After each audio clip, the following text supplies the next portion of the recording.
Rain hammered against the windshield as Megan pulled into the Pinecrest gas station on Route 13. The fluorescent lights buzzed overhead, casting an eerie glow across the wet pavement.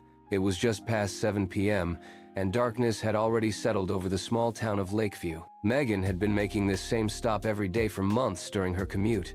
The routine was comforting goss, coffee, maybe a snack for the road. Tonight, though, something felt different. She parked farther from the entrance than usual, cursing the downpour as she dashed inside.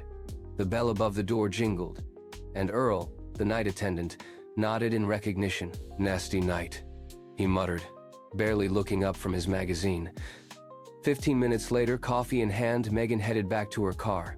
The rain had intensified, drumming against her umbrella as she fumbled with her keys. As she pulled out of the parking lot, headlights flashed behind her. A horn blared. She rolled down her window to see a man in a dark jacket waving frantically. "Hey, you've got a flat tire!" "Back passenger side," he called out, rain dripping from his face. "Follow me, I've got tools just down the road." Something in his eyes made her stomach tighten. His smile didn't reach them. "I can help you fix it," he insisted, stepping closer. "It's not safe for a woman alone on a night like this." "No, thank you," Megan replied firmly, rolling up her window. She turned around, heart pounding, and drove back to the gas station. From inside, she called her father, watching through the window as the man lingered in the parking lot for several minutes before driving away. Earl noticed her unease. "Everything okay, miss?" "Just a flat tire," she said, not mentioning the man. 3 months later, Megan was watching the evening news when a familiar scene appeared on screen: the wooded area across from Pinecrest gas station, now cordoned off with police tape. "Authorities are investigating after the discovery of human remains in the woods adjacent to Route 13, the reporter announced. The partial remains, identified as belonging to a female victim, were found by hikers yesterday afternoon. Megan's coffee mug slipped from her fingers, shattering on the floor. Over the following weeks, details emerged. The victim just a torso, no head, no limbs. She had been there for months. Despite extensive investigation and a feature on America's Most Wanted, she remained unidentified. The case went cold. Years passed, but Megan never forgot. Sometimes, driving past the gas station, she'd see the small memorial that had been erected at the edge of the woods. She'd think about the flat tire that appeared so suddenly that rainy night, and the man so eager to help. The state police troop was just down the road, but it might as well have been 1,000 miles away. Every time she passed that spot, the same thought haunted her. That could have been me. And somewhere, perhaps, he was still waiting to offer his help to another woman with a flat tire on a rainy night.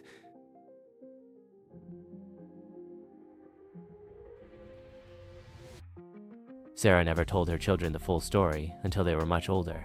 Some memories, she believed, were better kept from young minds still learning to trust the world around them. It happened in the winter of 2003, about 8 months after her divorce from Michael. Sarah and her 3 children, Emma, 7, Lily, 5, and Jake, 4, had settled into a modest townhouse in Riverdale, a quiet suburb with tree-lined streets and neighbors who kept to themselves. The divorce had been difficult, but Sarah was determined to create stability for her children in their new, smaller home. The townhouse wasn't much: 3 bedrooms, 1 bath, with thin walls and drafty windows, but the rent was manageable on her teacher's salary. The children shared the largest bedroom, while Sarah took the smallest one at the end of the hallway. On that particular night in February, a storm had rolled in, bringing with it howling winds that rattled the windows. Sarah had checked on the children before going to bed around 11, tucking blankets around their sleeping forms before retreating to her own room. She fell into a fitful sleep, the kind that comes when you're carrying too many worries. Around 2:30 a.m., something pulled her from her dreams, a sound that didn't belong to the storm. Her eyes opened to the darkness, and for a moment, she thought she might have imagined it. Then she heard it again, a floorboard creaking near her dresser. Sarah sat up slowly, her eyes adjusting to the darkness. The shape by her dresser wasn't a shadow or a trick of light. It was a man, methodically opening her jewelry box. A gasp escaped her lips before she could stop it. The figure froze, then turned toward her. In the dim light filtering through her curtains, Sarah could make out a ski mask covering his face. Time seemed to stretch as they stared at each other. Sarah's mind raced. Her children were just down the hall. Should she scream, run, fight? She threw back her covers and stood up, adrenaline coursing through her veins. Later, she would tell Detective Morris that she hadn't made a conscious decision to confront the intruder. Her body had simply moved on its own. "Get out of my house," she said, her voice steadier than she felt. The man bolted. He knocked over a lamp as he fled through her bedroom door, down the hallway and out the back door of the townhouse. The slam of the door echoed through the quiet house. Sarah stood frozen for several seconds before rushing to check on her children. They were still asleep, undisturbed by the commotion. Only then did she call 911, her hands shaking as she dialed. Officer Jenkins and his partner arrived within minutes. They found pry marks on the back door where the lock had been forced. The intruder had taken nothing. Sarah's intervention had been too quick. The officers searched the area but found no trace of the man. "You're lucky," Officer Jenkins told her. "Most likely a burglar who thought the place was empty. When he saw you, he wanted out as fast as possible." But Sarah couldn't shake the feeling that luck had nothing to do with it. What if she hadn't woken up? What if the children had? The next day, she installed new locks and a security system. Within 6 months, she had moved her family in with David, her soon-to-be second husband, whose home in a gated community offered the security she now craved. For years, whenever Emma, Lily, or Jake asked why they'd moved so suddenly from the townhouse, Sarah would simply say, it was time for a change. It wasn't until Emma's 18th birthday that Sarah finally shared the full story over dinner. "You mean someone broke into our house and we slept through the whole thing?" Lily asked, wide-eyed. "Thank God we did," Emma replied. Jake, now 17, looked at his mother with new understanding. "Is that why you still check all the doors before bed? Even now?" Sarah nodded. "Some habits stay with you." The intruder was never identified. Sometimes Sarah still wonders who he was, and what might have happened if she hadn't woken up that night.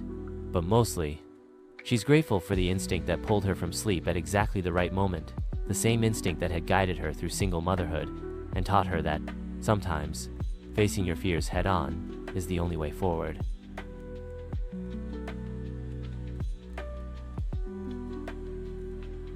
In the heart of Oak Ridge, a bustling suburb of Portland, Maria Delgado lived in apartment 307 of the Pinecrest Apartments. The 5-story building housed dozens of residents, many of whom passed her door daily on their way to work, school, or social engagements. Maria was 42, beautiful, with a warm smile that had once charmed everyone she met. No one noticed when she stopped collecting her mail in November 2018.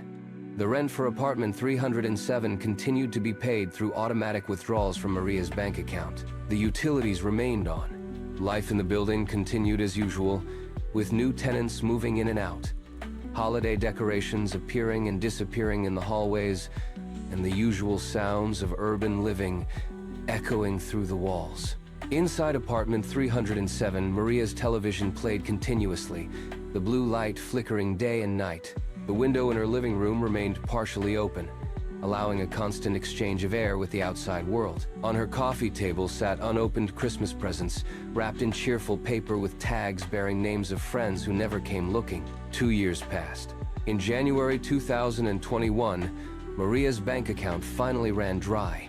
The automatic payments stopped. After 3 months of missed rent, property manager Thomas Wilkins sent several notices. When these went unanswered, he scheduled an eviction. On a rainy Tuesday morning, Thomas and 2 county officials unlocked the door to apartment 307. The smell hit them immediately, not the overwhelming stench they might have expected, but a strange, musty odor that had been diluted by the constantly open window. What they found was more disturbing than any horror movie.